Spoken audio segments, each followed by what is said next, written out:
You get plenty of coverage of Oklahoma State football. You think you hear all the noise coming from Gallagher-Iba Arena when you get your Cowboy basketball news. But you don't. You just don't get it, do you? You don't. And there's a couple of Jordans here to fix just that. This is the Cowgirl Coverage Podcast. This could be a podcast. Anyone with a computer can make one. Here are your hosts, Jordan Keene and Jordan Bishop.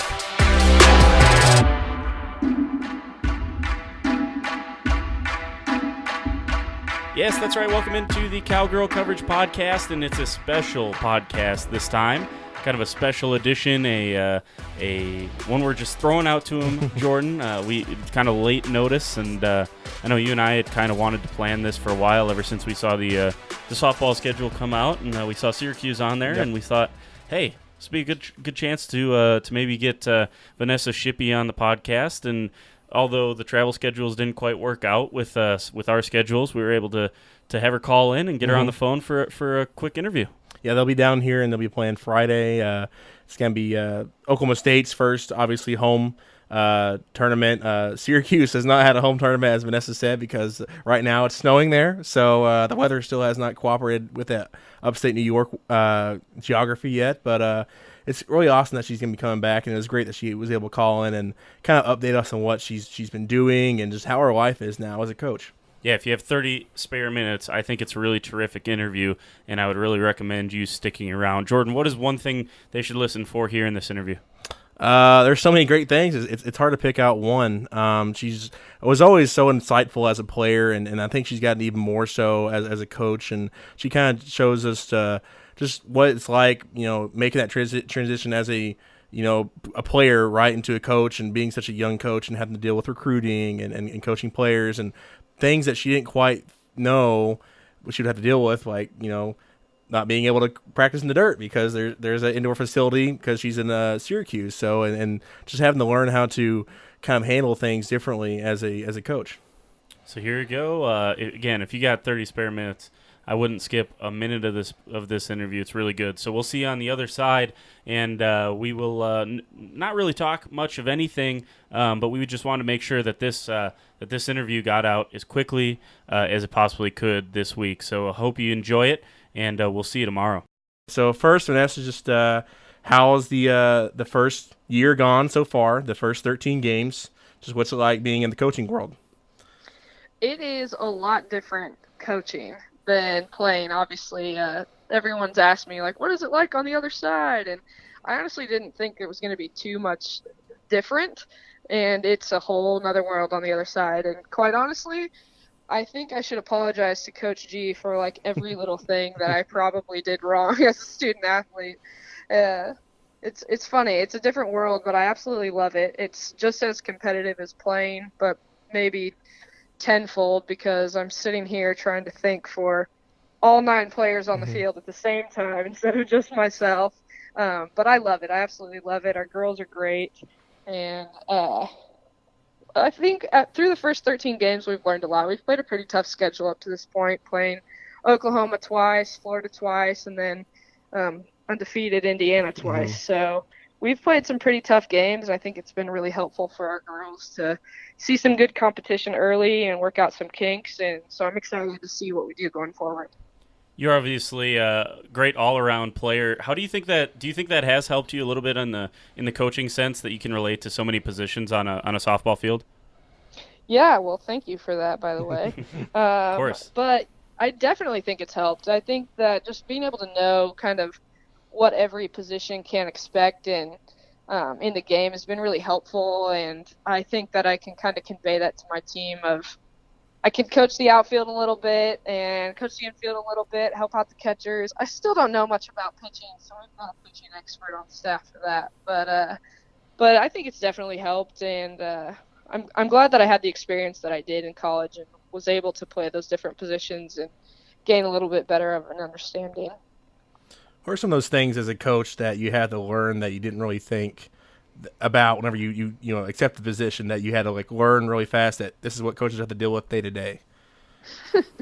Yeah, I actually joke about how I got thrown into the fire super quickly. So we actually got hired by Mike Bosch, who ended up taking a job at Florida before I even started at Syracuse. So when I got here, we had an interim coach who is now our pitching coach, and it was just her and I. She's 25, so it was her and I just trying to kind of figure out how to do the whole coaching thing on our own, and it was pretty eventful for the first couple weeks, but I learned a lot, and it was really cool just kind of getting thrown into the fire. And I always joke how there's not a instruction manual really for coaching. You kind of just do it. And so even just simple things of like writing lineup cards and talking to the umpires and all those types of things that, I mean, you don't really learn them. You're just kind of expected to know how it all works, which was very interesting and really fun.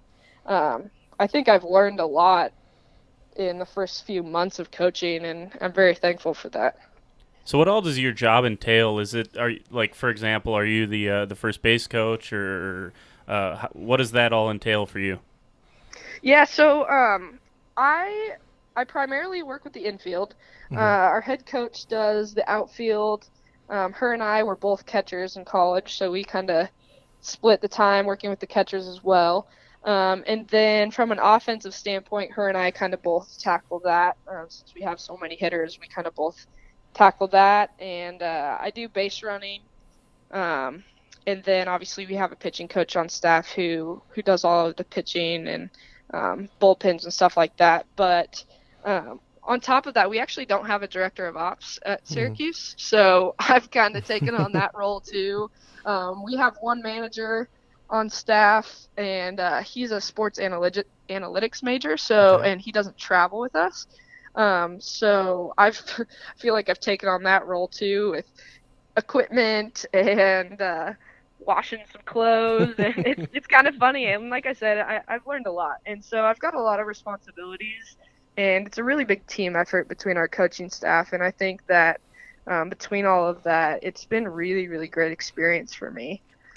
So I'd say a little bit of everything, honestly. How do you guys kind of handle practice there? Because like you mentioned before, there's 2 inches of snow. That's kind of like a summer day in Syracuse. How do you kind of do practice with it being that kind of climate? For sure. No, it's definitely difficult. And I definitely have a lot of respect for athletes who train up here throughout the whole spring and really don't see dirt until they travel and play in it. Because we probably got, I would say, about 2 months worth of practice / games in the fall outside. And then once the rain kind of started pouring and it dropped down below freezing, I guess I would say in like late October, early November, and we've been inside ever since. So we haven't been out on the dirt since then. And we've got really good indoor facilities at Syracuse, and obviously lacrosse is a big deal up here, which is neat. I'm excited to go see a lacrosse game. We're very competitive, so I'm excited to see that. But they've got a practice facility for them and football, and then we share with track for another indoor facility. So really, we don't fight much for time, which is really, really nice. So we've got a great indoor facility, but it is tough not getting out on the dirt. I would say that our infield probably has the toughest time with it, of just each week we practice on turf, and they get really good hops all week long during practice, and then they're kind of thrown into the fire every time that we step on the dirt on Fridays. So I really respect them for grinding through that each week, and I'm excited to hopefully get on the dirt soon. But I've been told it snows through April here. So we'll see how we do. Yeah, I'm originally from Wisconsin, so I can appreciate the cold springs for sure. Speaking of Syracuse, now you've kind of out on the West Coast, then to Oklahoma State, now to the East Coast. Maybe what is a favorite part of the East Coast, and then maybe a drawback? Is it just the weather? Is it that simple? Yeah, I mean, I would say so for our sport, honestly, especially being an infield specialist, I guess you could say. It's tough not being able to be on the dirt with them and work on some of those challenges that obviously the dirt can throw at you. I'd say that that's the biggest drawback. And on top of that, just how much we end up having to travel because of it. I don't think we have a home game here until March 24th or 27th. Wow. And so we are on the road a lot, which is tough on the girls, obviously, with school.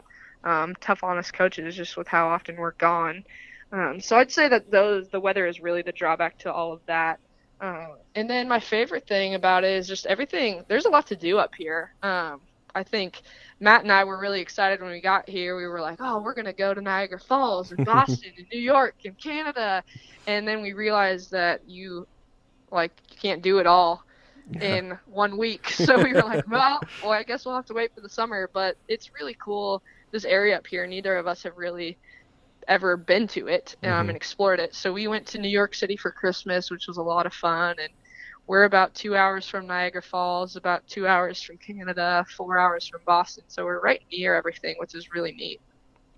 You mentioned that you were playing racquetball before this, and just how have you and Matt kind of settled into Syracuse, and what do you like about the town itself? We love it, actually. So it was the first Sunday that we were here. We went to church, and we were obviously just going to kind of try out some churches.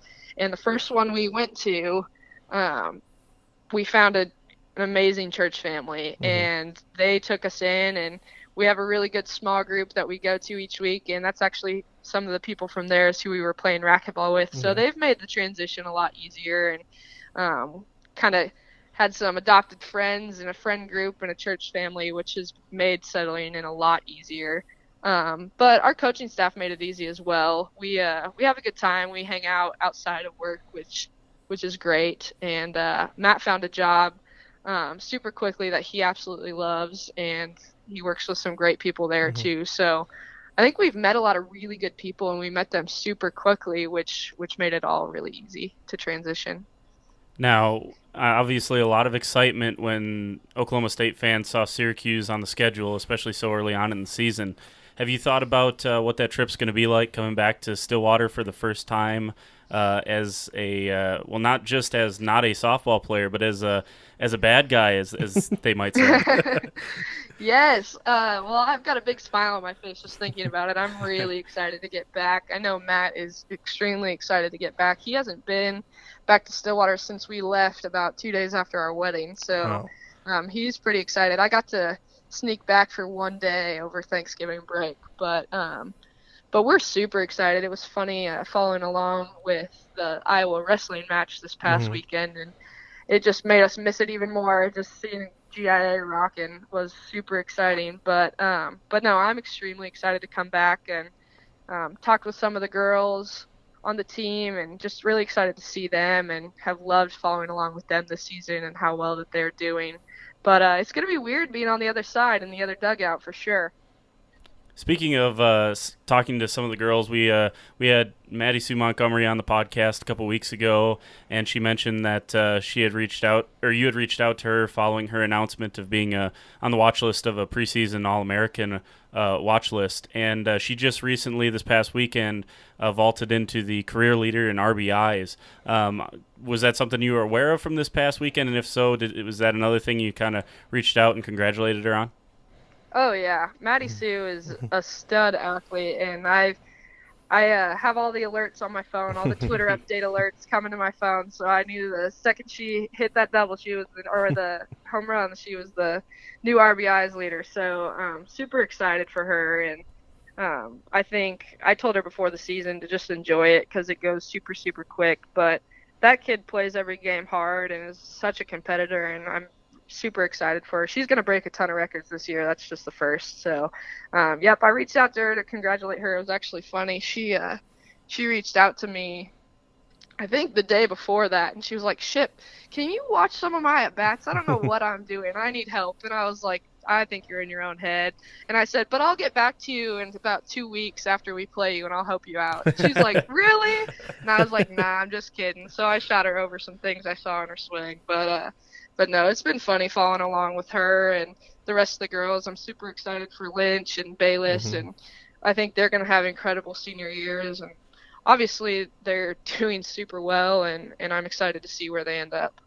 You know, obviously you're looking at this team and as an opponent and scouting them. Just what do you see from them now that you're on the other side that you didn't see whenever you're actually part of the program? And Coach G might be listening, so don't give away the game plan. But, yeah, right. What do you see from this team now that you're on the other side? Honestly, they're just gritty. I think that's one of the main things that I've found now in scouting teams, you just kind of see how competitive they are and how they hop up in the box and whether they'll just swing super aggressively or whether they're timid. You see that from most teams, and obviously this team just is super competitive, super gritty in the box, and just wants to get on, wants to swing, takes big hacks, and so obviously that's something that you kind of have to game plan for, and how you're going to position your defense and what pitches you're going to throw. So I see how competitive they are, and actually that's one thing I was talking to Maddie about was she is probably one of the most dangerous hitters in their lineup, and she's like, man, I just feel like I'm struggling, and which is funny because I'm pretty sure she's hitting like 350 or 400 or something insane. So she's just got high standards. But I told her, like, now that I'm coaching, it's kind of funny to see the players that you'll pick out and say, hey, this is the kid you don't want to beat you. And I said, you're that kid, Maddie. Like, everyone is coming at you with their best, and you get their best game plan and their best pitches, and they're coming for you. And so, I mean, obviously she's someone that we've got our eye on and going to have to find a way to beat her, which is going to be super tough because there's not much you can do to beat her. Do you think this is a College World Series team? I do. I think the main reason that people get to the College World Series, obviously you have to have talent. You have to have pitching, which is something that they have this year, which is super exciting. But I think the main thing you have to have is just heart and like a competitive side of wanting to get there, and following along with their Twitter and talking with some of the girls. They've got Oklahoma City on their mind, and it's really a mindset for them this year, and I think that that's necessary if you want to be a championship caliber team, and I think they have that. They've got the talent along with the will to get there, and that's a scary combination, and you see that across the country with those top teams of just incredible talent and just competitiveness, and I think that this team definitely has that. So I could definitely see them in Oklahoma City. Is that something that you think Coach Gajewski has brought as far as building a culture there? And then if so, is that something that, or did you learn anything now that you're on that side that you want to take and try to build a program with? Not necessarily your program, but build a program with? Yeah, for sure. I think the one thing that Coach G, I mean, he brought a ton, but I'd say the main thing that he brought with him his very first year here was just establishing a culture that wants to be competitive, that enjoys the game of softball and wants to play it as hard as they can. And that's exactly what he did. I mean, he had Oklahoma City on all of our brains the second he got here. And obviously it was going to be kind of a stretch to get there his first year, but he's made the strides and really changed the culture. And I think that that's one thing that I hope that I can bring to the teams that I'm coaching is just establishing a culture that wants to win, wants to compete, wants to work hard, and is willing to put in the work to get there. And I think he's done that, and everybody's bought in. He talks a lot about jumping in with 2 feet, and they've definitely done that. And I think their new motto is doing things the Cowgirl way, and it's just all just a culture. And he's really established that, and everyone's bought in and wants to compete for the team. And I think that it's pretty unstoppable, and I hope to bring that to any team that I ever come across, whether that's me playing or me coaching. We talked about the Cowgirls. Now we shift over to the Orange, and what can people expect this weekend? Softball fans expect coming to Cowgirl Stadium from your team? Well, like I said, we've tried to establish a culture as well, and just a culture that's going to fight. I think they've learned a lot over these past couple weeks and been knocked down, and we talked about once you get punched, you got to get back up and punch back, and I think that's what this weekend's going to be. We've kind of taken some hits and, again, played a tough schedule, but with that, I'd like to see how our team responds, and I really think that we're going to get a good response this weekend and a good fight back and really competitive. We're going to go to practice this week and game plan for the teams that we're going to play, and I think you're going to see a lot of fight out of our team this year. We've been kind of lacking one of our main pitchers. She's been out with an injury, and I think that this weekend she's going to get to come back, and I think that'll help us out and be a little bit of a spark that we're needing. So I'm excited to see what we do this weekend. 2 teams that you played, obviously you mentioned top 5 in the country in OU and Florida, teams that you played whenever you were here at OSU, and what was it like seeing them again, and then obviously seeing Coach Gasso and Coach Walton and as a coach yourself? It was great. I talked with Coach Gasso and told her, I said, man, it doesn't get any easier playing you guys. You're super competitive. And she just laughed. But she's great, and she wished me well on my career. And it's always good getting to talk with her. And obviously her program is one that everyone looks up to. And she's a great coach that I completely look up to and respect. So it's great getting to get to be on the field with her again. And obviously Florida's a great and competitive team too. So it's fun. It's definitely different. Like I said, I want these girls to succeed, I think, more than I ever wanted myself to succeed. So it's funny just standing there and almost feeling helpless because you just want to help these girls so bad. And but it was fun to see them compete. I think we faced Barnhill in both games, which is a lot of respect in my opinion that they threw her to us both times, and our team put up a really, really good fight against her. And like I said, I think it's just going to help us, and we're going to have to get up and we're going to have to learn to fight. And I'm pretty excited to see that punch back. Is it hard to transition into coaching and not being able to play yourself during the season? And are you still going to be playing this summer at all? Man, it's tough not playing. Every time I see one of our kids like dive into second base, I'm like, man, I miss that. I wish that I could just get my uniform dirty one more time. But no, it's been a tough transition, but a really fun one. I've learned a lot. I feel like I'm starting to learn the game on a whole different level, which is very fun for me. It's a new challenge. But as for playing, we actually had a conference call tonight with Scrapyard to kind of figure out what the schedule is going to look like this summer. And once that's finalized, I'll know a little bit more. Obviously, our head coach and I are going to have to recruit a lot this summer. So the only way I wouldn't play is if our recruiting calendar kind of ran into that. But I'm hoping to play for sure. I'm hoping to play as long as I can. But, yeah, I definitely miss being on the field. And I miss my teammates. They got to play in Palm Springs this past weekend. Yeah. So it was weird not being with them. But, yeah, no, I hope to play this summer. And if not, I love coaching, and I'm still in the game, and that's all I can ask for. What has recruiting been like on the other side of it? Obviously, you saw plenty of it when you were coming out of high school, but to be on the other side of it, and what's it like kind of trying to show your vision to a girl or prospective player, that you were just kind of getting several years ago? Yeah, no, it's definitely interesting. I think it was kind of funny. Again, you don't really get taught how to be a coach. You kind of just are expected to know it. And so recruiting was one of those things of, hey, you should know what to look for. Go find them, And I was like, yeah, you're right. I should know.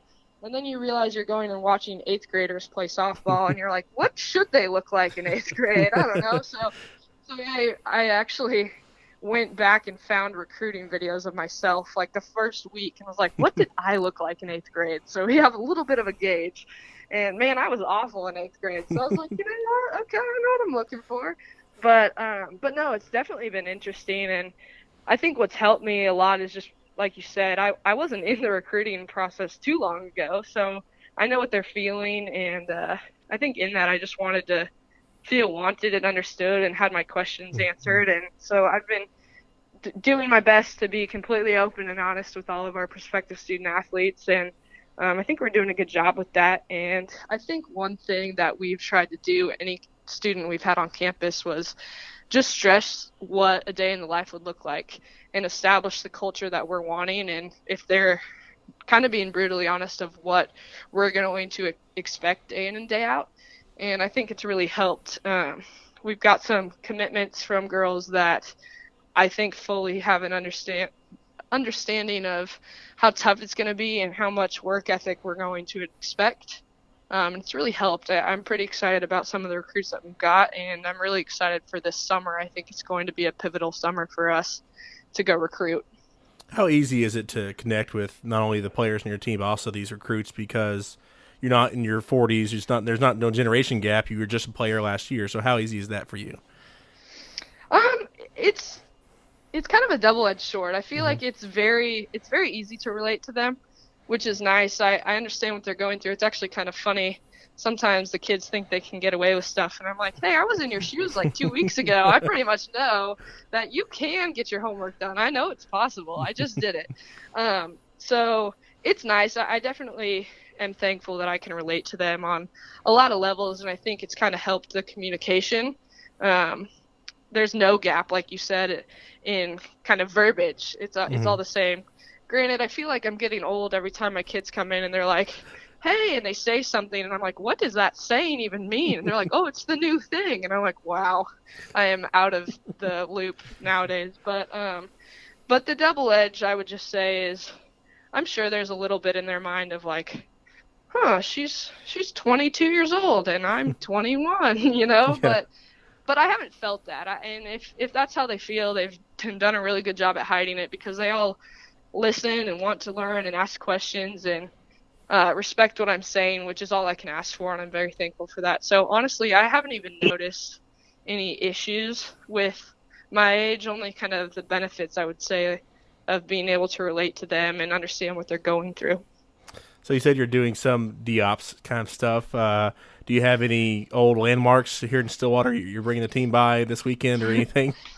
Well, I'd love to go to Joe's and get some cheese fries. I think that's just the obvious. But I think what's tough is we're only playing in Stillwater on Friday. We're going to Tulsa on Saturday. So what I've learned is as much cool things as you want to do, you don't really have time for it. It's a business trip everywhere you go. So most of it's planned around, obviously, the games and finding them food, because student athletes just want to eat all the time. So that's what I've found, is making sure I'm picking the right restaurants. So we'll see if we can stop by Joe's or not. This is something we always ask people on the podcast, and especially because this is a women's sports podcast. What's it mean to you, especially in the coaching world now, that obviously ESPN's really jumped on the softball train? It's become such a huge sport in the past decade. What's that mean to you to be a part of this sport at probably its greatest time in history? It's incredible. I mean, this summer, Coach Heather Tarr actually came from Washington, came and talked to our scrapyard team about getting into coaching and how it's imperative that more women start getting into coaching, because this is our sport. And the more that we can grow it, the better. And our sport is completely growing. I saw an article came out about how softball is actually becoming a revenue sport now, not just another sport. And I think that that's incredible. Our sport's getting so much more recognition. Just with all the coverage of the Clearwater tournament was incredible. I have people come up to me all the time just like, hey, I watched my first softball game, and it's actually really cool. And I think that's just incredible. It's a sport that for a lot of us was just something fun, and it was a game. And now it's crazy how many people are really buying into it, and how many fans. Like the place was filled in Florida last weekend with fans, and I think almost every OSU home game is almost sold out this year, which is incredible. So just seeing that growth is great, and it's big for our sport and all the girls who are wanting to compete in it. And the fact that I can make a career out of coaching the sport is incredible, and I'm very thankful for that. And I encourage as many student athletes that are coming out of school to get into coaching as they can, because it's going to continue to grow our sport even bigger. I know this is kind of a trick question for you, because last year I asked you this probably 3 or 4 times of what do you want to do next, and it seems like every time I asked you, something else changed. But what do you want to look 10 years from now? Where do you see yourself? That's a great question, Jordan. I don't know. I've decided that I should probably stop answering this question, because it never happens. I'm pretty sure the last time you asked me, I was like, I hope to have my own financial firm. Yeah. And here I am coaching. So I don't know. I don't know where I want to be in 10 years. I think that obviously everyone's dream when they get into coaching is to become a head coach, and I would love the opportunity to do that and have my own program. But I don't even know where I'm going to be in 10 years. I just know that hopefully Matt and I can have a cute little family with some kids running around and some dogs, and I'd be happy with that. So I have no idea. And just lastly, Vanessa, just for everybody, back at home. Just what do you have to say to them, coming out this weekend? I know you're going to get to see a lot of people coming back here on Friday, obviously, but what do you have to say about, your time here with the Cowgirls and then just looking forward to what you're going to be seeing here on Friday? I think the best way to sum up just my time in Stillwater is I was having a conversation with someone the other day, and I just said, man, I never realized until I moved away from Stillwater how much I considered Stillwater home. I know that obviously I went to school there for 4 years and loved it while I was there, absolutely loved it. But in my mind, Coeur d'Alene, Idaho was always home, where I would call home, where I would go back to if I said I was going home. And now that I'm gone, I just realized that my heart is really in Stillwater. Mm-hmm. And it's home to me, and I love that we have the opportunity to be up here and call Stillwater home, so we get to go back to that. But it's crazy how invested that I am into that community and into the university and the program as a whole. And it's great to be an alumni that gets to follow along with all the success that Cowgirl softball is having.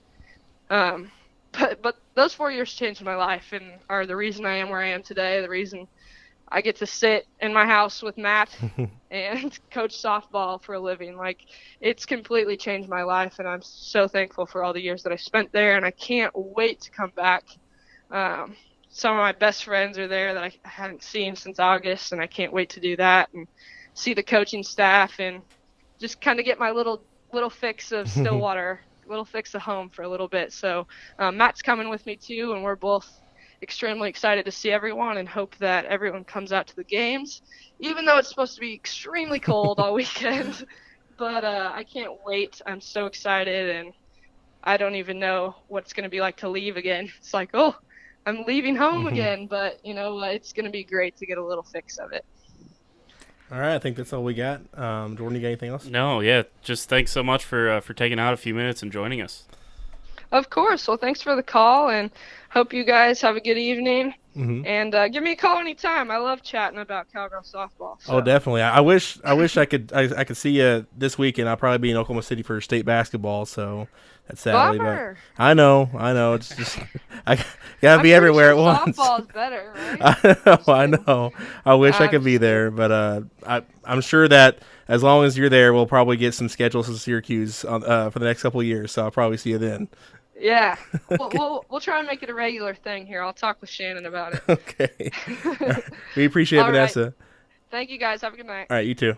So there you go. Thanks again to Vanessa Shippy for joining us, and Jordan, really appreciate that, obviously, and I know she's busy, so taking out a couple minutes and joining us. But I think it's something that all the Stillwater Cowgirl softball fans would have wanted to hear from. So thanks for listening in, everybody, and stay tuned because we got another Cowgirl coverage podcast episode, full episode coming up probably tomorrow. We'll have that out and maybe get another Cowgirl softball player. We'll see about that, and then obviously have all your news, scores, et cetera, from this week in Cowgirl sports. Thanks so much, and we'll see you next time on the Cowgirl Coverage Podcast on Triple Play Sports Podcast Network.